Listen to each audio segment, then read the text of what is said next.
ধনী হও ক্ষতি নাই, কিন্তু দীন এবং দাতা হও। ধনবান যদি অহংকারী হয়, সে দুর্দশায় অবনত হয়। দীনতাহীন অহংকারী ধনী প্রায় অবিশ্বাসী হয়, আর তার হৃদয়ে স্বর্গের দ্বার খোলে না। অহংকারী ধনী মলিনতার দাস, তাই জ্ঞানকে উপেক্ষা করে। ক্ষমা করো কিন্তু ক্ষতি করো না, প্রেম করো কিন্তু আসক্ত হইও না। খুব ভালোবাসো কিন্তু মাখামাখি করো না।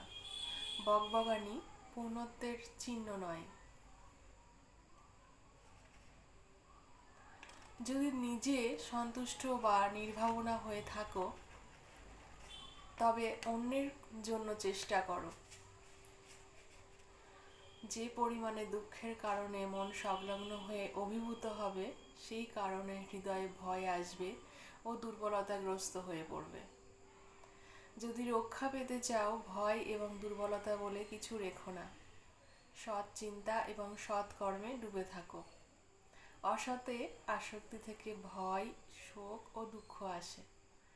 অসৎ পরিহার করো, সতে অবস্থান হও, ত্রাণ পাবে।